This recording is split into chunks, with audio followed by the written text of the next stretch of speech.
तो यहाँ पर एक बात कहना बनता है, good bye Maharashtra for few days and welcome to Madhya Pradesh for the first time ever. याद है मैंने पिछले वीडियो में कहा था कि अगर आपने अब तक सब्सक्राइब बटन नहीं दबाया है या अगर आपने अब तक सब्सक्राइब नहीं किया है मेरे चैनल को तो सब्सक्राइब कर दीजिए, क्योंकि बहुत ही धमाकेदार ट्रैवलिंग वीडियोस अगले 4 महीने आने वाले हैं और मैं आप सबका स्वागत करना चाहता हूँ इस नए सीरीज में। Okay, so hello and welcome guys to Surya diaries. This is Rahul Suryavanshi. आशा करता हूँ कि आप सब लोग अच्छे हो, फिट हो। अगर बात करूँ तो आज डेट 22 ऑफ सितंबर 2021 and the time is exactly 9 o'clock, रात के 9 बज रहे हैं। जी नहीं, मैं अभी राइड नहीं स्टार्ट कर रहा, कल राइड स्टार्ट कर रहा हूँ, दैट इज 23 ऑफ सितंबर 2021। हम राइड कर रहे हैं इंदौर के लिए। डोंबिवली से इंदौर इज 550 किलोमीटर्स, लेकिन जो होटल है वो शायद और दूर है हमारा। अभी तक मैंने बुकिंग की नहीं है, अब मैं बुकिंग करूंगा और फिर बुकिंग करके सोऊंगा। लेकिन सोने से पहले मैं आपको दिखाना चाहता हूँ कि मैंने क्या क्या और किस तरह से पैकिंग की है इंदौर सीरीज के लिए। हाँ, तो दर्शकों स्टार्ट करते हैं टैंक बैग से। ये है टैंक बैग। इस बार टैंक बैग में ज्यादा कुछ नहीं है, एप्पल्स है, ग्लव्स है। मैंने सोचा है कि इस बार मैं कुछ ज्यादा सामान नहीं भरूंगा, जो भी सामान है वो सब मेरे मेन बैग में होगा, जो ये सीट के पीछे रहता है, माउंट हो जाएगा बंजी कॉर्ड से। तो इस बैग में मेरा लैपटॉप, कपड़े, चार्जर वगैरह वो सब इस बैग में है। तो यस, ये कुछ इस तरह से तैयारी हो चुकी है। जिस तरह से हमने राइड की है 550 किलोमीटर्स कुछ भी नहीं है, मैक्सिमम 12 आवर्स लगने चाहिए, डिपेंड्स ऑन द वेदर। बारिश बहुत झमाझम बारिश है। एंड यस, दिखाने में भूल ही गया, इस बार भी कार्ड पत्र लेकर जा रहा हूँ मैं। तो जैसा कि आपने देखा सब जबरदस्त पैकिंग हो चुकी है, बैग्स भी पैक हो चुके हैं, टैंक बैग की भी पैकिंग हो चुकी है। बस मुझे सुबह अब राइडिंग जैकेट पहनकर 1-2 का 4 होना है यहाँ से। चलिए, तो 8 घंटे का एक लंबा सा ट्रांजिशन लेते हैं और देखते हैं मैं सुबह 5 बजे ही राइड स्टार्ट कर पाता हूँ या नहीं। Good morning guys, the time is 5:55 AM, मतलब ऑलमोस्ट 6 बजने वाले हैं। ओमकार कुछ ज़्यादा ही सो गया, तो अब रेडी ना। बाय द वे, इस बार ओमकार का भी सेटअप अलग है, मस्त टैंक बैग, पीछे बैग नहीं है। एंड ये बैग सिमिलरली मेरा भी मैंने पीछे लोड किया और मेरा एज यूजुअल सेटअप है, पीछे बैग है, टैंक बैग। चलिए निकल दे, चलो ऑल सेट। ओम साई नमो नमः, गणपति बप्पा मोरया। 2 hours later. चलिए, तो दर्शकों ये आ चुका है मुंबई आगरा नेशनल हाईवे। यहाँ से हम राइट टर्न लेंगे और एक बहुत ही अजीबोगरीब किस्सा हो गया अभी। तो right now the time is 8 o'clock और राइड जो है वो 1.5 आवर से डिले हो चुका है। वो क्यों डिले हुआ वो मैं आपको ब्रेक लेकर ही अच्छे से बताऊंगा, क्योंकि वो फेस टू फेस बात करने लायक है। ऑफ कोर्स मेरे बाइक का इशू हो गया था, वो क्या इशू हो गया था वो आपको मैं बताता हूँ, लेकिन अब पहुंच चुका है आगरा हाईवे पर। आज सुबह से डिले पे डिले ही हो रहा है। 5 बजे राइड स्टार्ट करने का प्लान था, 6 बजे राइड स्टार्ट हुआ, फिर 7 बजे मेरे बाइक का इशू हो गया। एंड अब the time is 8 to 8:30 AM I guess. Nevertheless here is the highway और अब डायरेक्ट कसरा पे रुकेंगे, क्योंकि already we are running too late. एक वक्त था जब इस हाईवे पर इतना आना जाना होता था मेरा, मतलब इतने राइड होते थे। शॉर्ट राइड हो तो चलो मुंबई आगरा हाईवे पर, लॉन्ग राइड हो तो चलो इसी हाईवे पर। आई सपोज लॉकडाउन के बाद मैं इतना आया नहीं हूँ इस हाईवे पर। अगर मैं लास्ट कहूँ तो मैं लास्ट सापुतारा, जब मैंने डोंबिवली से सापुतारा राइड की थी तब मैं आया था इस हाईवे पर, वो था नवंबर में। और अब चल रहा है सितंबर एंड, तो ऑलमोस्ट 10 महीनों के बाद, 10 साढ़े 10 महीनों के बाद मैं इस हाईवे पर आया हूँ। फिलहाल मैंने बहुत तारीफ सुनी है इस हाईवे की। इस पर अभी बहुत पॉटल्स हो चुके हैं, वो भी बहुत बड़े बड़े पॉटल्स हो चुके हैं, जहाँ पर अगर आपकी बाइक, अगर आपका टायर गया तो गया, खत्म, tata bye bye good bye, ऐसे पॉटल्स है। महाराष्ट्र के रोड्स की जो क्वालिटी है ना वो दिन ब दिन नीचे होते जा रही है। और सच बताऊँ तो महाराष्ट्र के बाहर के जो रोड्स है या जो हाईवे है उनके क्वालिटीज दिन ब दिन बढ़ते जा रहे हैं। अरे भाई, किस चीज़ का टोल लेते हो आप लोग? पॉटहोल्स का, गड्ढों का? माँ कसम, अगर बाइक से टोल लिया जाता ना इस हाईवे पर, इनको बहुत सुना था मैं। पिछले 1 हफ्ते से डोंबिवली में इतना जोरदार बारिश था कि क्या बताऊँ। सिर्फ डोंबिवली नहीं, पूरे मुंबई में जोरदार बारिश था, लेकिन थैंक गॉड कि यहाँ पर बारिश नहीं है। जब से मैंने कोंडगांव क्रॉस किया है तब से वेदर एकदम क्लाउडी है, यानी कि ना धूप है और ना बारिश। ऐसा ही वेदर होना चाहिए। ऐसे वेदर में आदमी नॉन स्टॉप चला जाता है, कहीं रुकने की जरूरत ही नहीं, क्योंकि ना बारिश की वजह से रेन लाइनर पहनना पड़ता है, ना धूप की वजह से पानी पीना पड़ता है। अरे रे रे रे रे, बेचारा कितना नुकसान हो गया होगा। ये ट्रक वाले जब तक प्रॉपरली चला जाए ना एक लेन से, तब तक ये ऐसा ही होने वाला है। All right, so we have reach the Dogra mall. अगर आप पीछे देख पा रहे हो तो डोगरा फूड मॉल, यहाँ पर ही मैं हमेशा रुकता हूँ। जो पुराने सब्सक्राइबर्स हैं उनको तो पता ही होगा। तो मैं गोप्रो पे ये कह रहा था कि मेरे बाइक का एक इशू हो गया था, और वो इशू ये था, अभी मेरी बाइक मतलब पीछे खड़ी है, यहाँ पर पार्क की है, तो वो इशू ये था कि बाइक की बैटरी डेड हो गई। पता नहीं क्यों, पता नहीं कैसे। कल मैंने एक्चुअली बाइक निकाली भी थी टायर में नाइट्रोजन भरने के लिए, तब कुछ नहीं हुआ। उससे पहले भी 1 हफ्ते पहले भी मैंने निकाला था, तब भी कुछ नहीं हुआ। लेकिन आज अचानक कोंडगांव में बैटरी कंप्लीट डेड हो गई और बाइक स्टार्ट ही नहीं हो रही थी।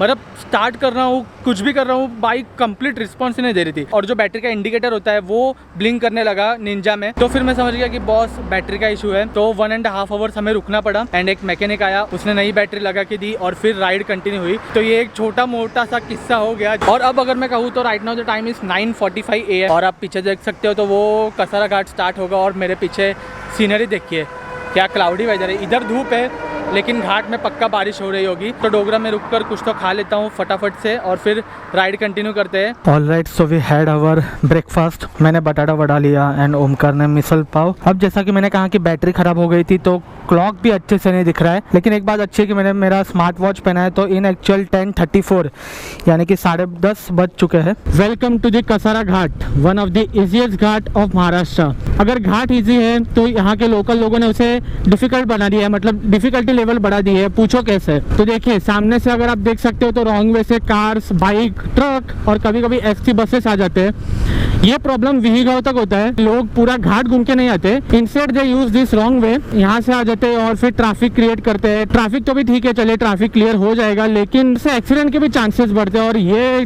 डेंजरस हो जाता है। बाकी अगर पूरा महाराष्ट्र के घाट कंपेयर करूँ ना तो ये घाट कुछ भी नहीं है। So we have stop just after the Kasara Ghat. यहाँ पर कसारा घाट खत्म होता है, मानस रिसोर्ट है वहाँ पर। एंड रेन लाइनर पहनने के लिए रुक गए because as you can see बारिश थोड़ी थोड़ी स्टार्ट हो चुकी है। आगे ऐसा लग रहा है कि शायद जोरदार बारिश हो, तो इससे अच्छा बेटर टैंक बैग भी अभी कवर कर लिया एंड रेन लाइनर भी पहन लेते हैं। इस रूट की एक और खासियत है, यहाँ से साइड से आप देख सकते हो रेलवे ट्रेन जा रही है, विशेष गाड़ी। तो ये रेलवे ट्रैक और रोड दोनों साइड बाय साइड ही है। इगतपुरी क्रॉस हो चुका है, एज सेड बारिश भी अब थम चुका है, लेकिन रेन लाइनर पहना हुआ है क्योंकि बारिश जो है वो पैच में गिर रहा है। मतलब अगर यहाँ पर बारिश है तो 10 किलोमीटर के बाद धूप है, फिर 20 किलोमीटर के बाद जोरदार बारिश है। तो कुछ ऐसा बारिश गिर रहा है। जब मैप लगाना पड़ेगा क्योंकि मुझे नासिक तक की रोड्स पता है, नासिक के आगे रोड्स नहीं पता। नासिक के आगे पूरा नया है मेरे लिए, तो नासिक के आगे मैं फर्स्ट टाइम जाऊंगा बाय रोड। बचपन में बाय ट्रेन बहुत बार गया हूँ, शायद बचपन में बाय रोड भी 1-2 बार मैं गया हूँ, लेकिन वो बचपन में गया था, अब याद कैसे होगा। And we have reached to my favourite city Nashik. Nashik पहुंच चुके हैं एंड राइट नाउ नासिक का वेदर काफी चिल है। मतलब मैंने रेन लाइनर पहना हुआ है लेकिन फिर भी मुझे अंदर ठंड लग रही है। गूगल तो कभी अच्छे से नेविगेशन दिखाता नहीं, तो 2-3 लोगों से पूछकर पता करना पड़ेगा कि इंदौर के लिए स्ट्रेट जाना है या कहीं नीचे से टर्न है, क्योंकि गूगल अपना अलग ही रास्ता बताते रहता है। गूगल पे भरोसा करना मतलब पैर पे कुल्हाड़ी मारना। ऑलराइट, सो अभी मुझे पता चला कि मैं जिस फ्लाईओवर से जा रहा था वहाँ पर 2 व्हीलर अलाउड नहीं है। जो नासिक सिटी के ऊपर का जो फ्लाईओवर है वहाँ पर 2 व्हीलर अलाउड नहीं थे। मेरा कैमरा ऑफ था और तब मुझे ट्रैफिक पुलिस वाले ने पकड़ा। थैंकफुली उन्होंने फाइन नहीं लिया, लेकिन उन्होंने समझाया कि फ्लाईओवर पर 2 व्हीलर्स अलाउड नहीं है। अगर कोई इंदौर प्लान कर रहा है, मुंबई टू इंदौर, तो आपको नासिक के ऊपर वाला फ्लाईओवर नहीं लेना है। हर किसी के हेलमेट पर कैमरा नहीं होता तो पुलिस वाले आप पर रहम नहीं करेंगे। अब नासिक सिटी तो क्रॉस हो गया है और मेरा पेट्रोल जो है वो काफ़ी कम है, तो अब पेट्रोल स्टॉप लेना है मुझे। एंड 150 किलोमीटर हो चुके हैं अब तक। चलो अच्छा है, पेट्रोल के बारे में बात ही कर रहा था मैं और देखिए पेट्रोल पंप भी आ गया। एज यूजुअल अपना हिसाब होगा, 900 रुपीज़ का पेट्रोल फिल करेंगे and the rate is 107। Alright, so 900 rupees का पेट्रोल फिल करने के बाद मेरे बाइक में ऑलमोस्ट पेट्रोल फुल हो चुका है। ये राइड जो है वो महाराष्ट्र और मध्य प्रदेश में है, तो पेट्रोल के प्राइस तो भाई कम नहीं होने वाले। आई गेस इंदौर में या पूरा मध्य प्रदेश में महाराष्ट्र से 2 रुपये ज्यादा है पेट्रोल। पेट्रोल भरने के बाद मैंने रेन लाइनर भी उतार दिया है। मौसम अपने खेल दिखा रहा है, कभी धूप, कभी बारिश, कभी छाव, कभी क्लाउडी वेदर, तो कभी क्या। ये चांदवड सिटी से पहले वाला टोल प्लाजा है एंड भाई तुम्हारा टोल लेना बनता है। मतलब क्या रोड्स थे, नासिक से लेकर इस टोल नाके तक ऐसे रोड्स पर टोल देना बनता है। जबरदस्त रोड्स है। उम्मीद करता हूँ कि इंदौर तक ऐसे रोड्स हो। मुझे पता नहीं गोप्रो पे अच्छे से दिख भी रहा है या नहीं।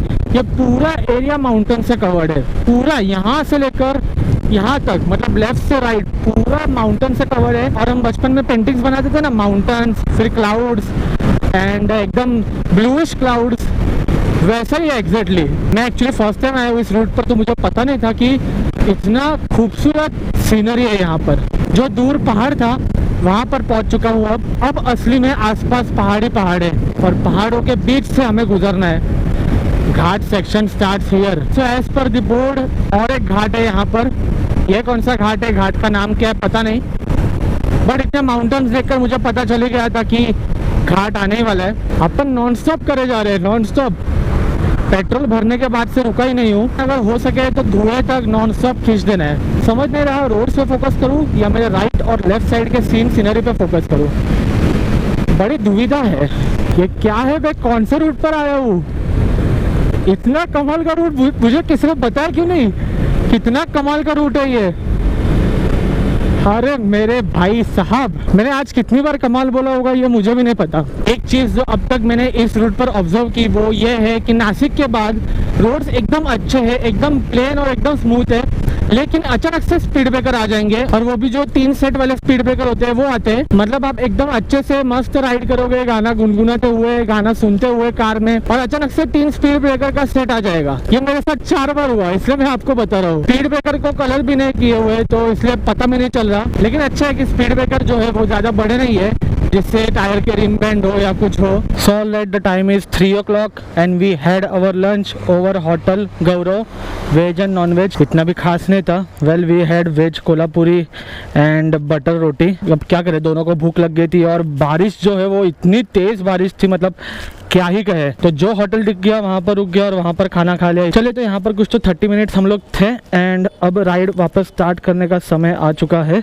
ओ माय गॉड, बातें करते करते तो ध्यान ही नहीं गया हमारा। सामने देखिए रेनबो है, ये गोप्रो पे दिख रहा है या नहीं पता नहीं, लेकिन रेनबो तो देखिए यार, वाह। हम लोगों ने जब खाना खाने के लिए अभी ब्रेक लिया था तब मैं और ओमकार यही डिस्कस कर रहे थे कि ये रूट सबसे सीनिक रूट है अब तक का। ये सब अनएक्सपेक्टेड था, इतना सीनिक रूट होगा, इतना मजा आएगा राइड करने, ये सब अनएक्सपेक्टेड था। चला गया अब रेनबो, सच में बहुत मजा आ रहा है। Alright, so we are 30 kilometers before Shirpur. took the petrol stop। MP border तक चला जाओ, इतना पेट्रोल तो है, लेकिन अब सोच रहा हूँ कि ओमकार ने अगर स्टॉप लिया है तो मैं भी पेट्रोल फिल कर ही देता हूँ। तो यस, वही हिसाब होगा अपना। 900 रुपीज़ का पेट्रोल फिल करूंगा। इस पर शायद ज़्यादा पेट्रोल फिल हो जाए, फिर उसके बाद इंदौर तक पेट्रोल फिल करने की ज़रूरत नहीं।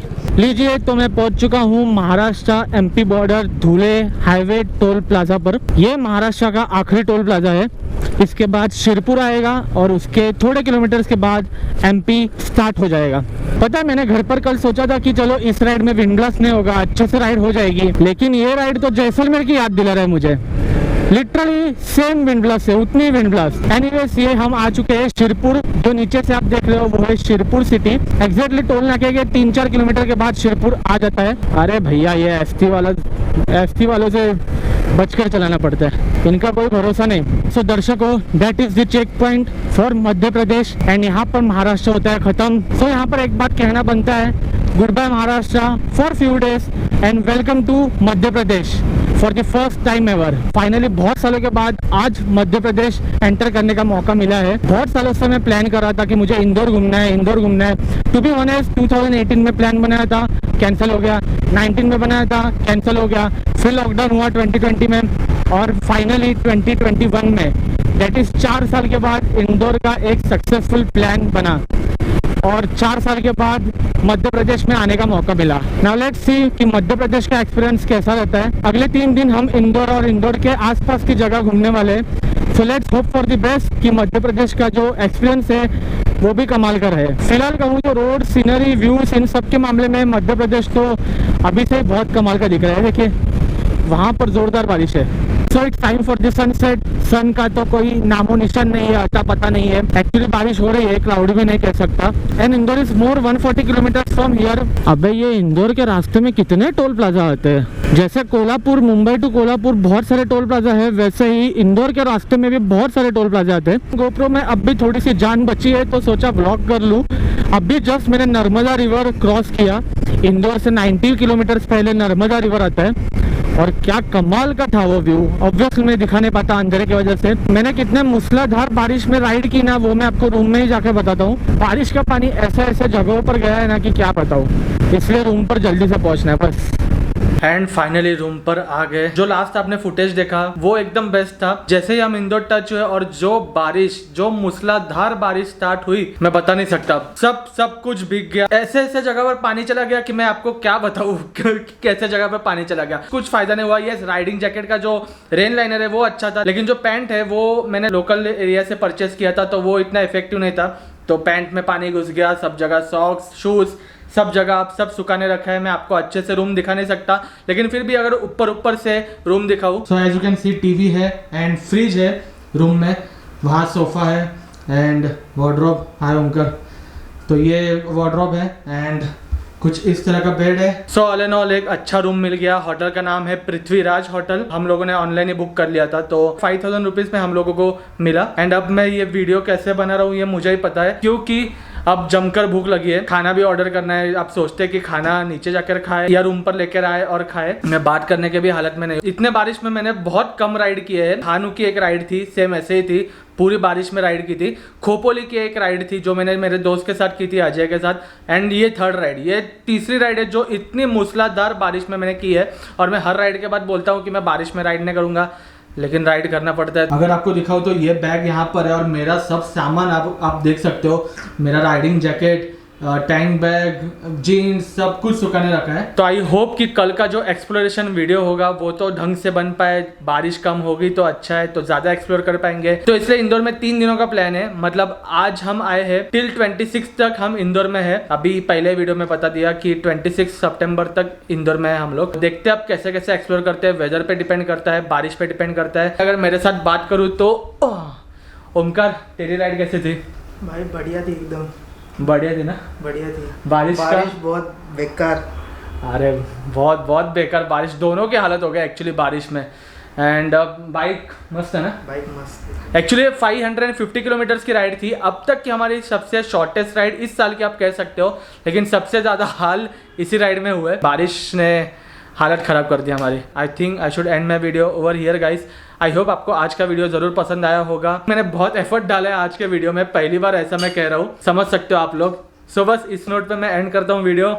Thank you guys for watching this video. Do like and subscribe to Surya diaries for more such travelling videos. Good bye, take care, be happy, keep travelling.